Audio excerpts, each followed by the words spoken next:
Hello, everybody, and I hope I'm doing this correctly. I think so.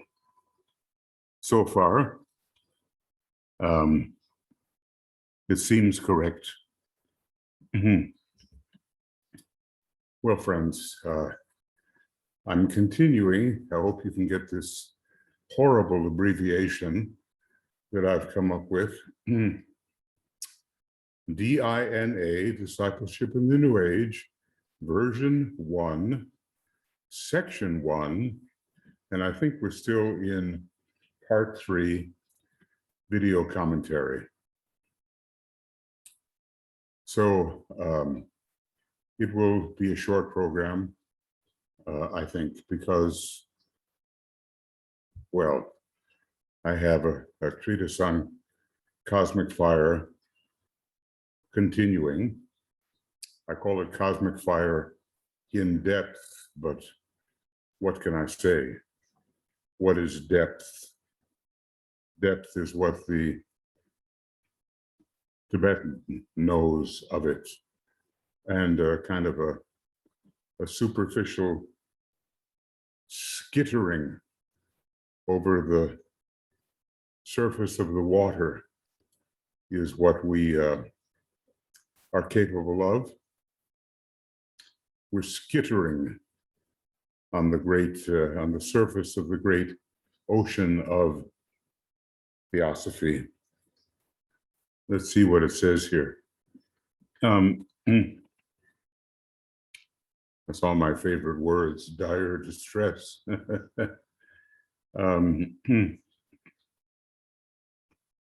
I'll just use a little segue from where we have been before.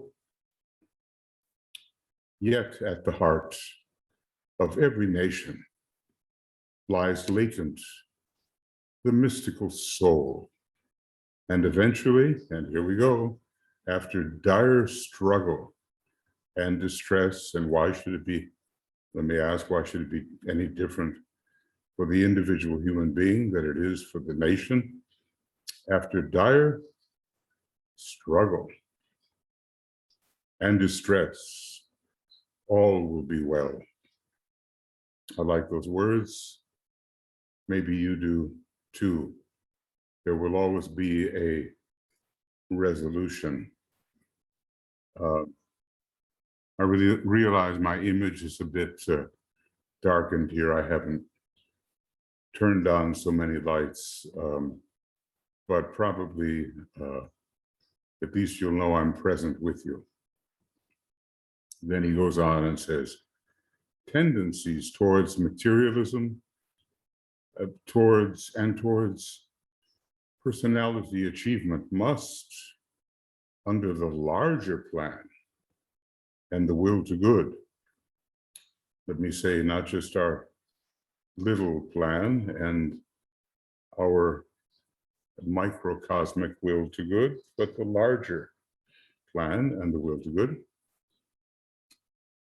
must be offset by a counter move of spiritual living. And let me say, spiritual knowledge is one thing, even if it's reasonably complete, and spiritual living is a whole other thing, because it represents the capacity to make the outer world conform to the inner growing spiritual realization. I think I know I need that, and I'm sure there are people, maybe some among you, who need that as well. So we ended program 10, and I don't know what day it was. It says, gosh, I'm not sure. Maybe it was the 9th, or rather the, excuse me, Wasn't yesterday. I didn't do so well yesterday. Maybe good old Bastille Day, when the prisoners are let out of the great jail in France as part of the French Revolution. But now it's the 16th, and we're beginning program 11. And as I said, we're still in section 3, I do believe. I'm kind of going on ahead here. And I'm sure before long we'll come to something, although this is lengthy, to a kind of section 4, but goodness, we have a lot of material to cover apparently in section 3. And the Tibetan is giving us things in outline form, so meticulously conceived, so meticulously organizedly conceived. There we go, part 4. Well, let me just at least make that as if it looks like something.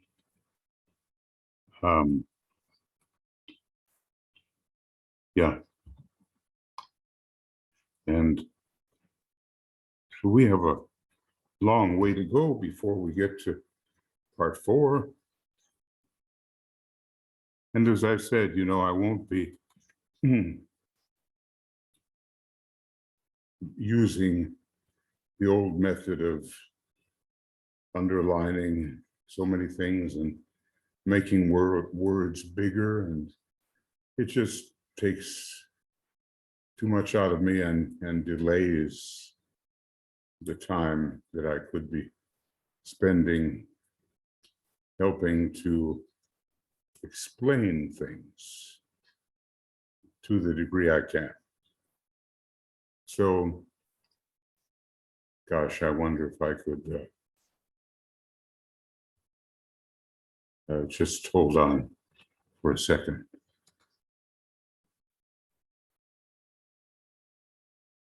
Okay, I'm just trying to get a little more light on the subject, and pretty soon that will be the case.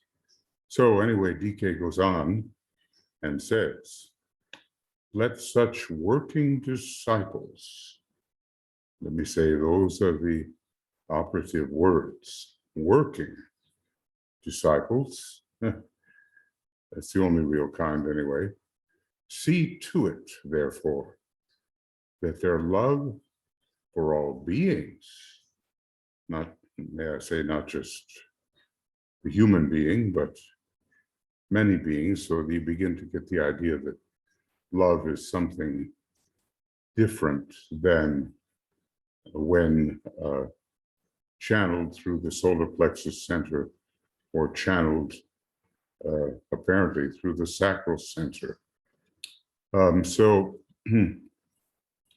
that their love for all beings deepens, and that the growth of their love comes through their tapping the group love, which lies back of all world happenings. Let me say, as it is said, the love which underlies the happenings of the times. So, behind it all is this incredible love, no matter what it seems to put us through. And maybe the closer we are to the great love, the more exacting and onerous seem to be our life events.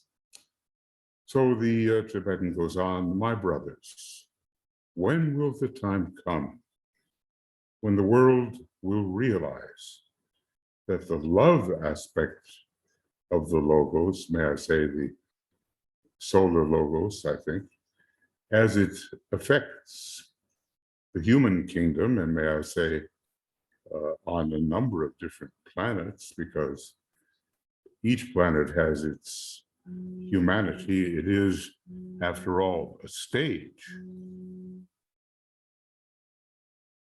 Okay, so now my dear daughter, who's visiting me, has helped to turn up a little bit of light so we can better see. So again, my brothers, when will the time come, he's addressing us, right? When the world will realize that the love aspect of the Logos, our solar Logos, the great heart center of a cosmic Logos of 7 major suns, that the love aspect of the Logos as it affects the human kingdom is focused through the inner subjective group of workers. You know, we don't really work this up from below. We, in fact, work it down from above. And may I say, we have no idea what is the love that the great head of hierarchy, the Christ, is experiencing. It's always out of reach, not conceptually, and we climb slowly the ladder of evolution until we come closer and closer, one rung or one point of tension after another, to begin to experience what the Christ is always experiencing. And of course, any great worker like he is would have his moments of supreme intensity and lesser moments, but those all moments are filled with the power of love and identification. The Tibetan goes on, that love is now in the stage of anchoring itself physically through the new group of world servers, such as this group. He's considering all the people that he has attracted and to whom he is offering opportunity. So that love is anchoring itself physically through the new group, which through the new groups. Well, I think it's the world servers, which are in process of forming all over the world. And let me say that by saying that, he decentralizes us, so we don't think of ourselves as particularly special, as that is a dangerous conclusion. So much is going on about which we have truly no idea. These new groups are centers, or should be, of divine love, magnetic, constructive, and pure. Well, you know, Master DK's ashram, which will be one of the initially externalizing ashrams, we are told, I think it's in externalization of the hierarchy, carries the energy of right human relations, which of course are based upon love divine, which itself is based upon the still higher will to good. So we can know all kinds of things or convince ourselves that we have the book learning regarding all kinds of things, but do we have actually the simple experience of divine love as it relates to what he says, all beings? Sounds very Buddhist too, doesn't it? You know, may there be, I'll paraphrase, but release or compassion for all sentient beings, but is there such a being that is not sentient? So therefore all beings.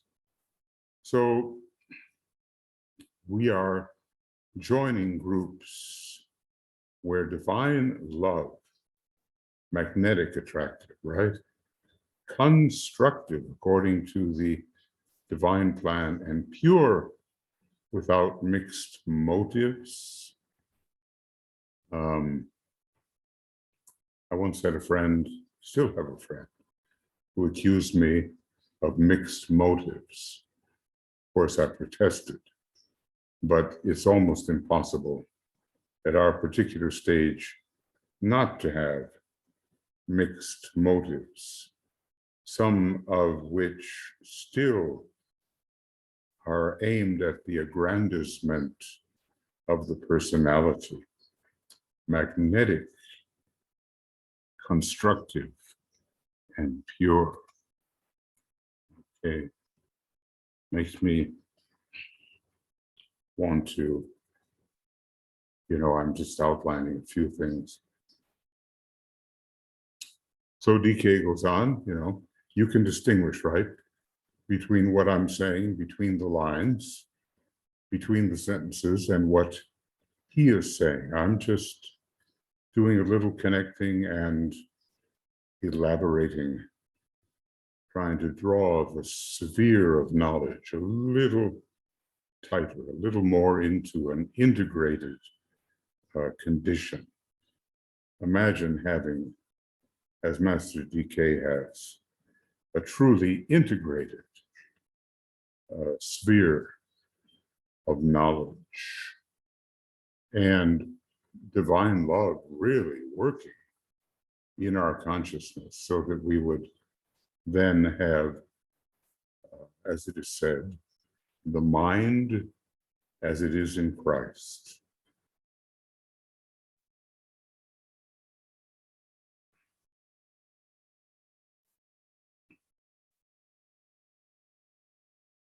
So he goes on.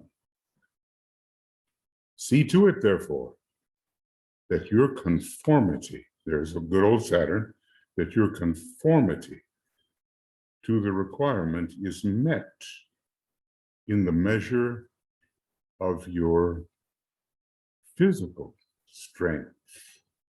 Well, we do have to have that outer instrument, don't we? And it has to hold us up, prop us up in this world, this conditioned world, which is not yet a perfect reflection of the archetypal world.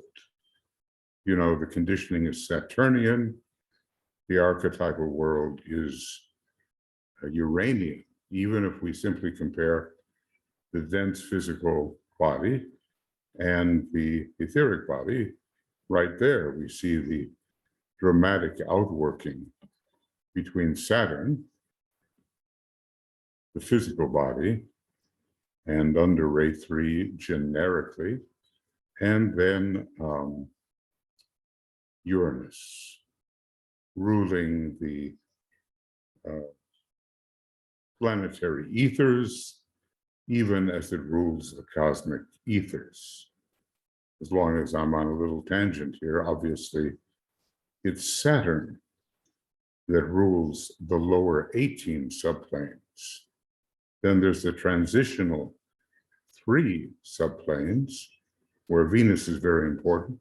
Then another 28 subplanes on our cosmic physical plane, and they are called the cosmic ethers, and they are Uranian and not Saturnian, although, well, not to diverge too much, but that Saturn is the, as it were, permanent atom of the etheric, physical, cosmic etheric physical plane. So, when DK says, see to it, he means business, of course. He sets the standard by which we progress. And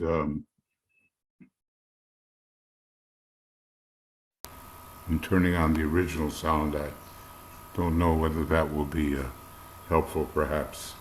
You might hear a little bit of a fountain in the background. See to it, he says. Or sometimes, see you to it.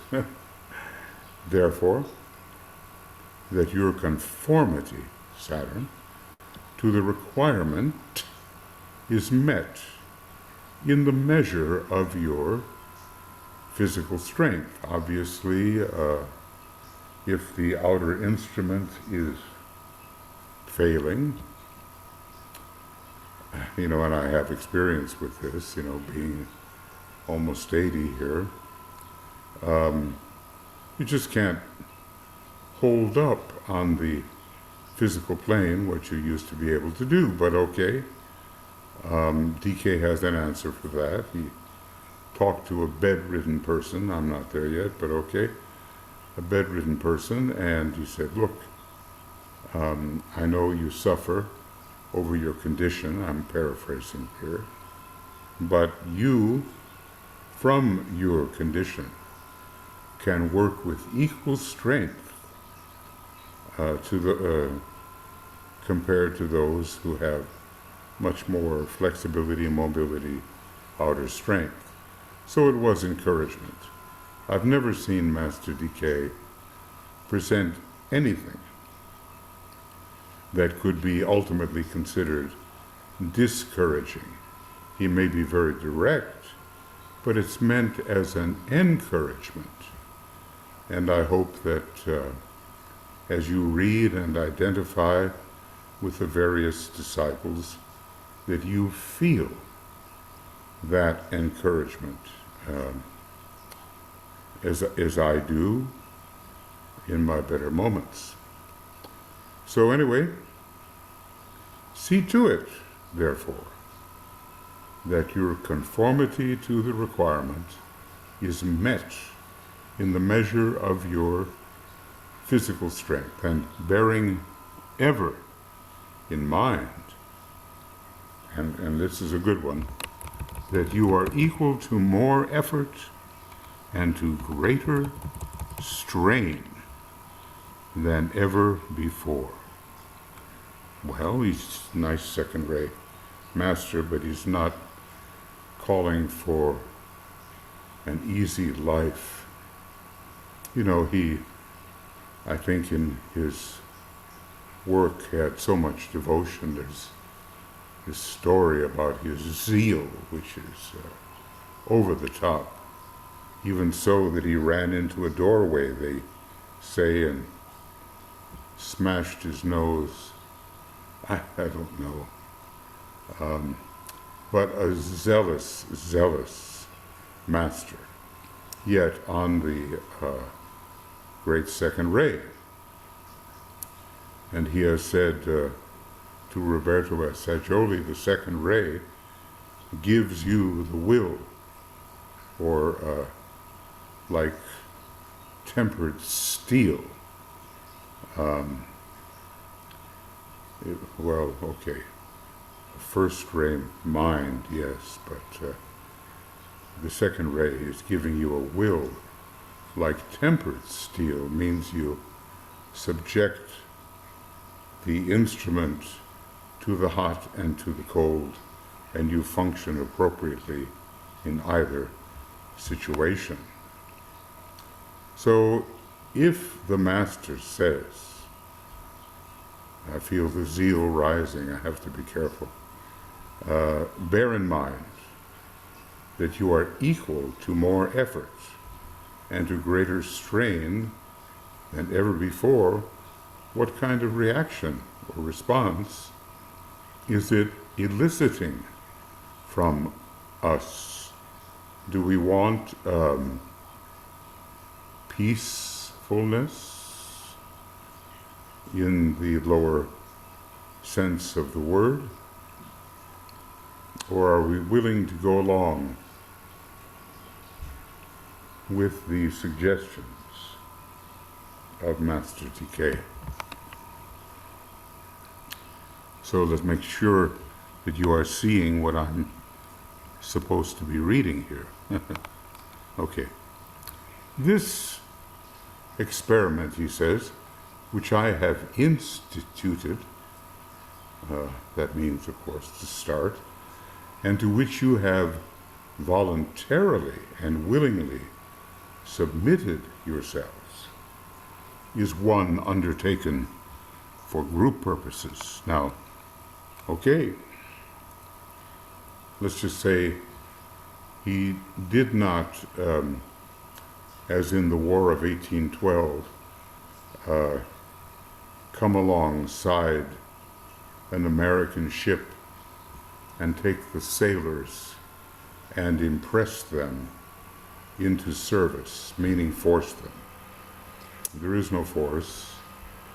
There is strong suggestion. But the will of the people who will form part of this experiment is voluntarily pursued, willingly pursued. And it's not just so that you can achieve individually. That will happen, of course, but it's a secondary thing, right? So always we have to remember that. In his eyes, we count in terms of our effect upon the group which he is trying to mold into shape. And quite a few groups at first, the 10 groups of 9, and well, actually the last group of 27, he never got to the completion of it. Many circumstances did intervene, and they had a lot to do with the impending war, which some call Armageddon, while others look forward to some other kind of Armageddon. So he goes on. The hierarchy seeks to discover how sensitive groups are as a whole to subjective guidance and instruction. Okay, they're experimenting. They don't know yet how we will respond. Interesting, they have to see how it works out, and going on, and how free the channels of communication are between the various individuals in the group and the master. Let me pause there to say, he said, well, some of you know how to reach me, and others of you know, but you don't know you know. So, and others of you need to learn. So the question is, to what extent are the gathered chelas really being guided by the master? And without distortion, because it's so easy to think you hear the master's voice, and it's just one of the astral plane voices, or it's a thought form voice giving, which always amuses me, good words of mediocre cheer. The attaboy, attagirl attitude. No, that's not how he operates. So anyway,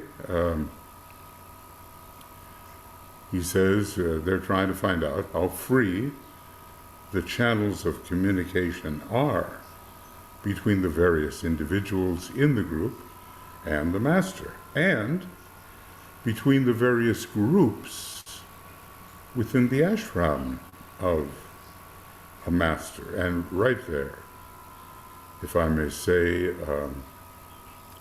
is the cause of something that Master DK and the other masters deplore, and that is the competition and oftentimes criticism or even ill will between groups that are working for the same ashram.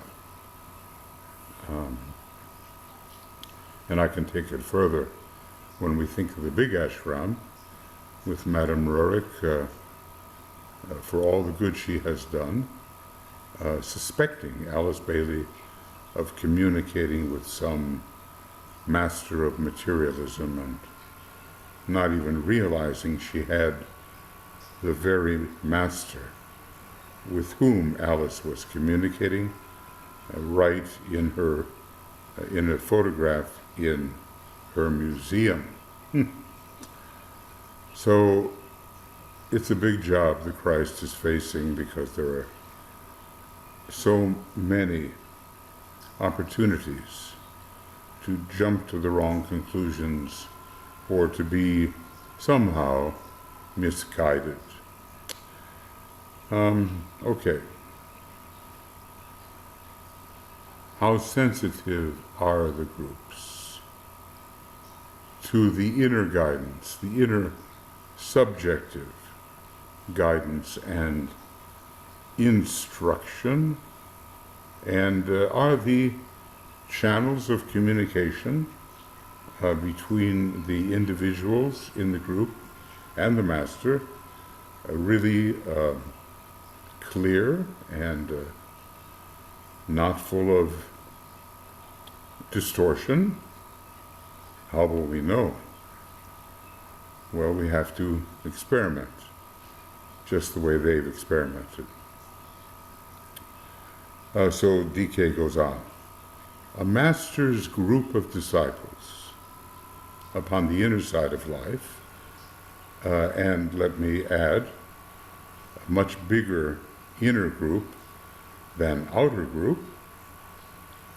That is a truism by now, right? So a group of disciples upon the inner side of life forms an integrated organism, characterized by what? Mutual life, which is the shared essence, love on the second ray, and that kind of third ray interplay, where there's a kind of a Geminian mutual response and interaction and response. So we're trying to form something, join that integrated organism on the inner side. And if we make the mistake of thinking that the disciples we know are the whole thing, we're leaving out a great percentage of the inner workers. That's why DK said, look, some have passed on, some you knew. Don't treat them as if they're gone. Treat them as if they are active co-workers with you. So DK goes on, the relationships, whoops, yeah. The relationships in such a group are entirely on mental and astral levels, okay? And hence the limitations of the etheric force body and of the physical brain are not felt. Now that's a great liberation, isn't it, as they enter into that light wherein consciousness awakens into a higher form of light, I'll just put it that way. That's in our triangles meditation. We are limited and we don't know we are limited. We adulate the physical brain. How wonderful it is, and it is a wondrous thing, but a limitation which we will only appreciate as a limitation once we begin to have the experience of life beyond the physical brain. Let me say, I tried to explain to a dear friend of mine, look, when I'm out of the body, my brain is simply an anchor. It's not very active. It just holds a point of return, and I can think away from the brain. Well, right away, that's, for the scientific types, that's a big heresy. How can you think without a brain? But we have materialized the idea so much that we think we need the physical brain in order to think, and we don't. There is great thought going on through certain beings that do not have a physical brain or some kind of representative of that kind of anchor. And until we begin to experiment and say, yeah, I can think, and I'm not using my physical brain, then it's all just going to be a bunch of words to us until we can have the experience, and probably words that will be rejected. I often think that we waste a lot of time in rejecting very good offerings. And we say, well, such things are impossible, and we don't pursue them further. And as a result, we slow ourselves down, and we slow down everybody else that we might help. Needless to say, DK goes on to say, the fundamental relation is on soul levels, and let me add, above. He goes on to say the fact that the etheric body and the physical brain lie outside these basic relations, where the ashram is concerned, leads to greater facility in understanding and reciprocal interplay. Well, this is another way of saying that the inner ashram, without the burden of the etheric physical brain,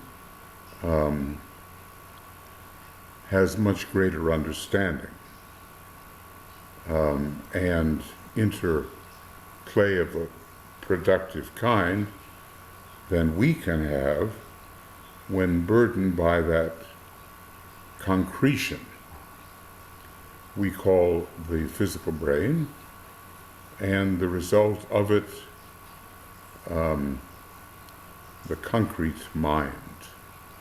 I'm not saying that the brain creates the concrete mind, but when there is a physical brain, the concrete mind is empowered and only seems, to represent reality. So Master DK goes on. It is wise to remember, however, that the astral potency is far more strongly felt on the physical plane than elsewhere, and hence the major emphasis laid upon emotional desire control in all treatises on discipleship or on preparation for that stage. So something about the astral conditioning and its potency is really strongly felt on the physical plane. It's as if these two, in a way, are the irrational part of man. Once we reach the mind, we enter the rational part of man. But we are so often swept into a condition where the irrational part seems to be the real part. So we do have in the teaching a major emphasis laid upon emotional desire control. If we're letting our desires run away with us, we're going to have an out of alignment experience on the dense physical plane and even on the etheric plane, which is to be considered physical in a certain sense. Now, here he's going to speak to us again because we are the average beginner on the path of discipleship. You know, mental pride is found in those who are the beginners, and the further you go, the less you know. It is not easy, he says, for the average beginner on the path of discipleship to grasp this, or to see the necessity for the rules and suggestions made. I mean, that the emotional desire control, let us say, is really needed if we're going to make progress, or our groups are going to make progress on the path of discipleship. So, following DK's advice, let us pretty much call ourselves the average beginner in all humility. So it is not easy for the average beginner on the path of discipleship to grasp this, the effect of the astral on the physical, that is, or to see the necessity for rules and suggestions made.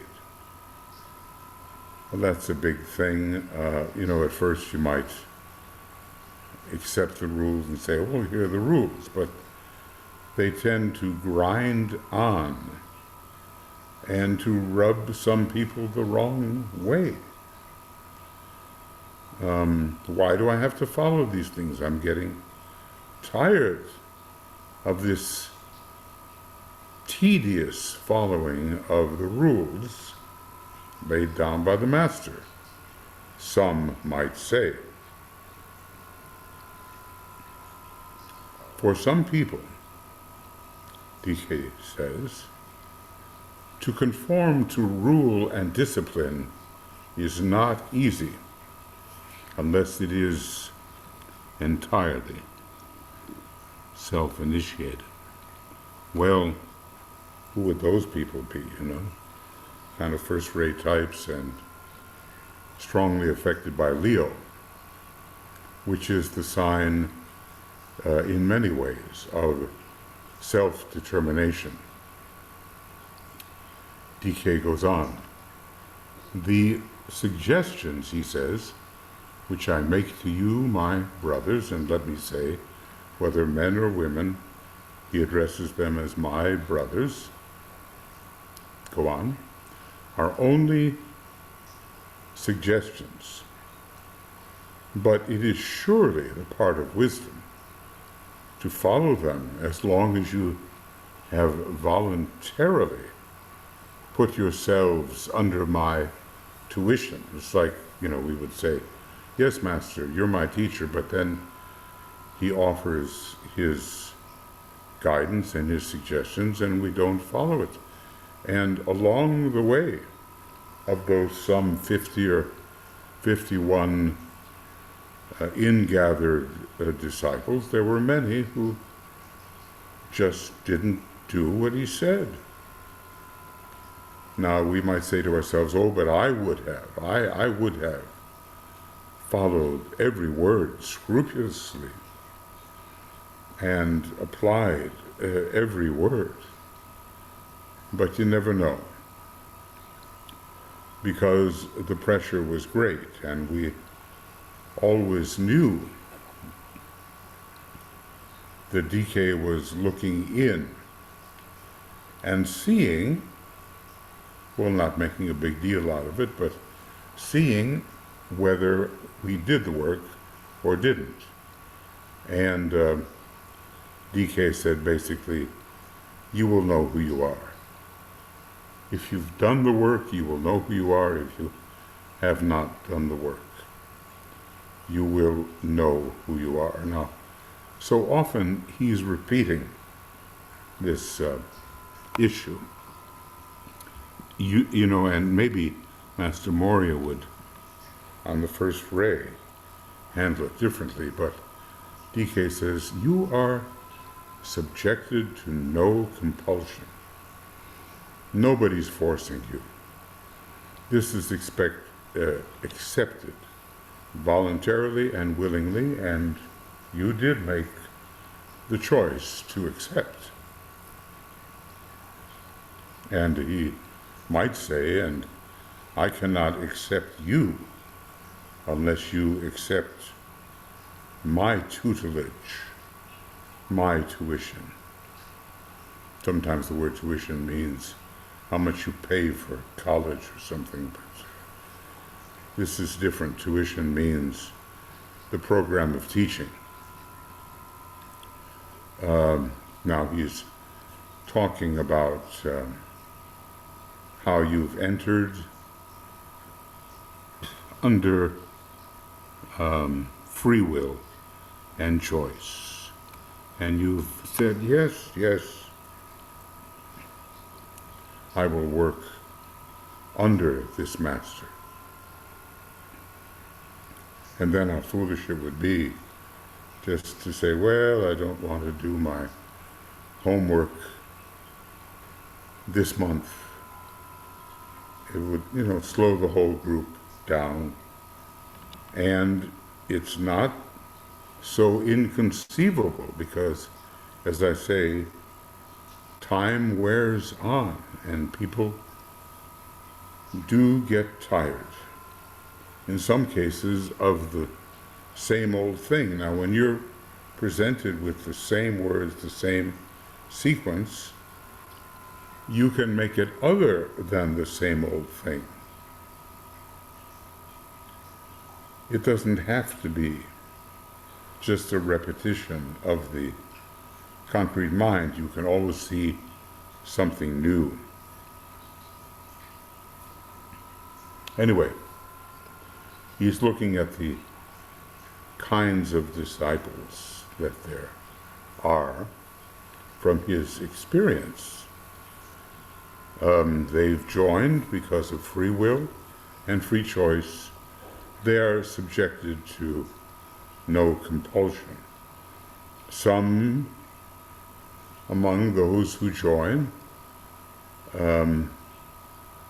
conformity to rule and discipline has to be self-derived. It's a very Leo thing.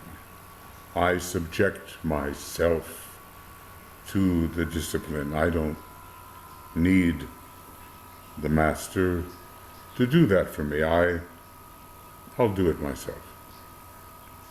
Fine, except we don't see everything that the master sees. So anyway, other types of disciples evince willingness to follow instructions, but their real difficulty consists in bringing the life into conformity with the desired rhythms. Now, it really helps if we can know where we are in any cycle and where we are in a combination of interlocking cycles. So, DK tells us about the narrow path. The narrow path which all disciples have to tread,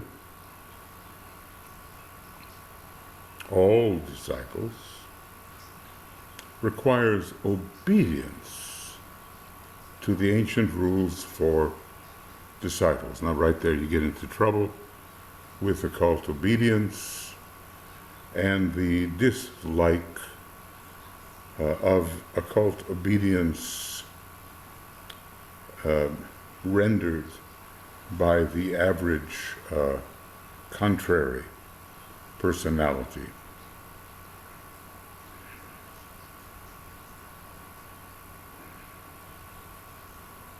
So there are ancient rules. Master DK is able to dig them up for us from the shambolic libraries. We don't have a library card yet, okay? And he's there to make them available to us in the measure that they can help us. Now, the ancient rules, obedience to the ancient rules for disciples. This is given willingly and with eyes open, though no rigid adherence to such rules is ever expected. Well, it's not like one size fits all.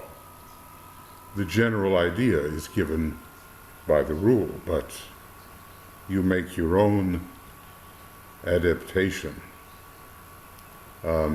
I was talking with a very close friend, and the friend said, okay, I'm going to go out and I need some white wine.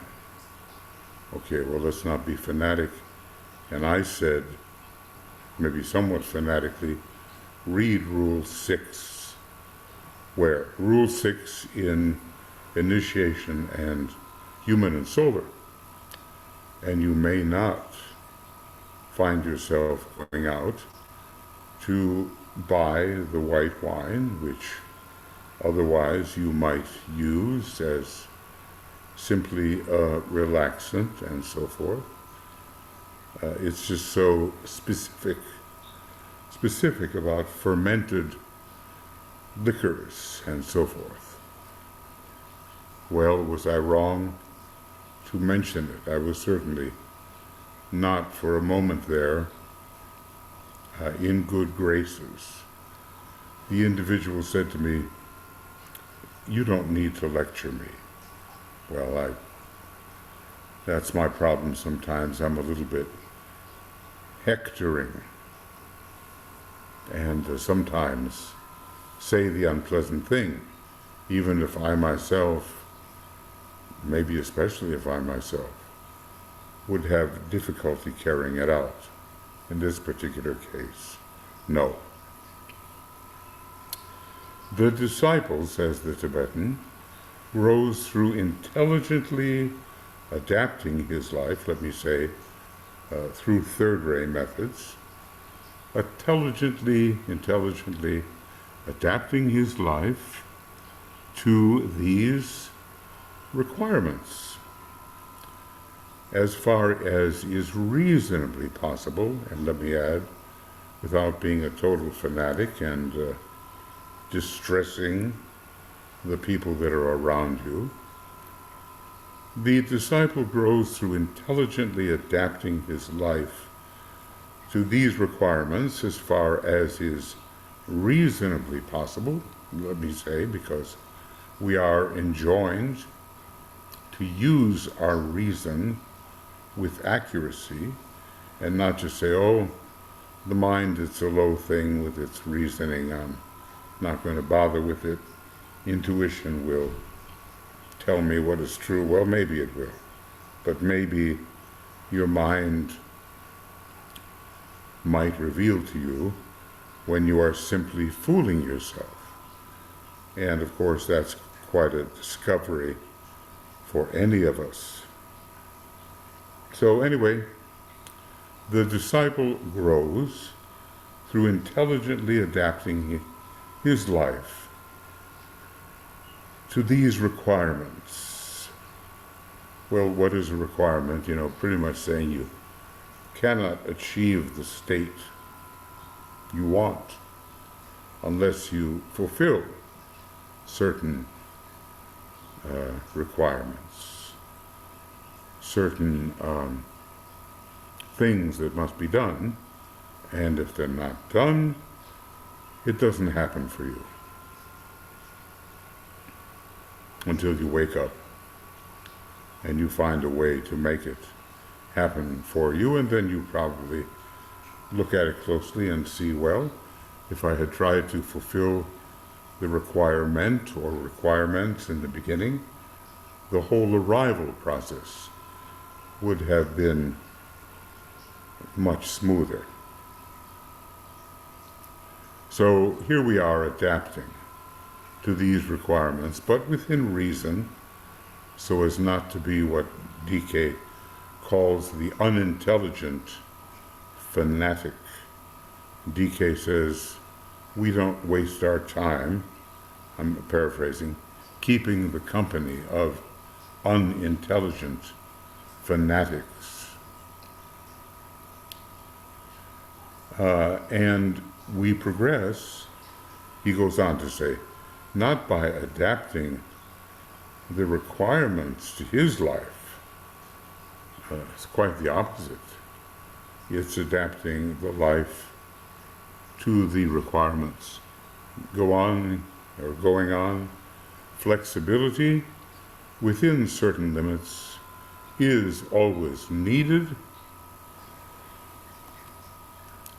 And that's where may I add, the rigidity of the concrete mind can be such a barrier, because flexibility is always needed, but that flexibility must not be set in motion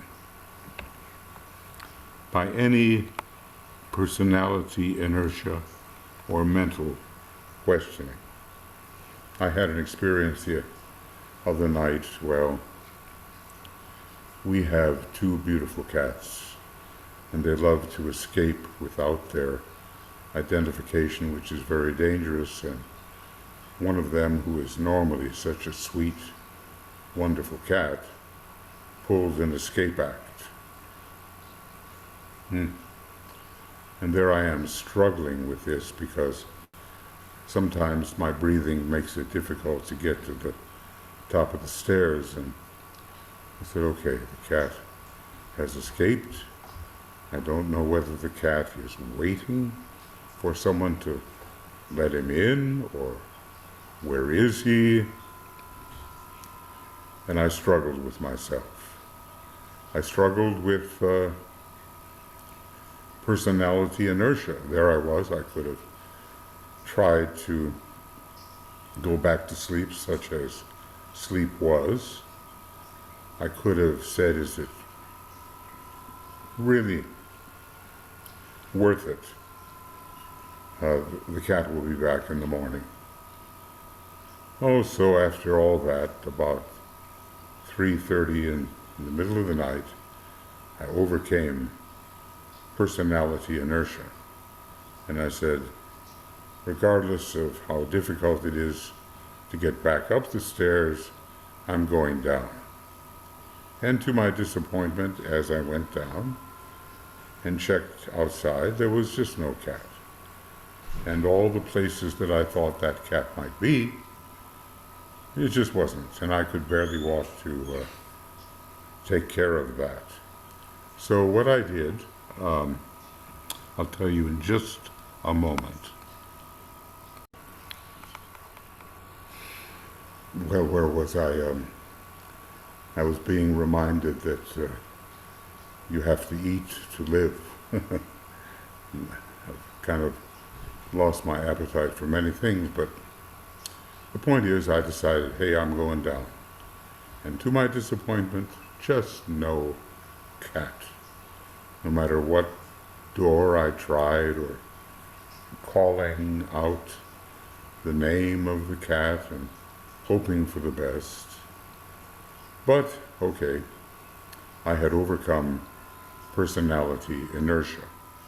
And of course I struggled on the way coming back up the stairs, which is no fun, believe me. Having to kind of stop at the midway point and just make sure that there's enough steam to get to the top. So let's just say we can be flexible, and we can't let our personality promptings determine our action, because from the personality angle, I would just like to try to get back to sleep at 3:30 in the morning instead of spending an hour looking for the escaped cat. So through little things, you discover whether personality inertia has seized you, and all kinds of cogitation, mental questioning, and so forth, or whether you've been able to overcome a little bit of that, and I only say a little bit. Now, actually, I am being called away, and I'm hoping that this is a program of about an hour, and maybe a little less than an hour. So, no matter where I am here, I do have to stop right now, and we'll be, when I next can do it, beginning program 12. Discipleship in the New Age, section 1,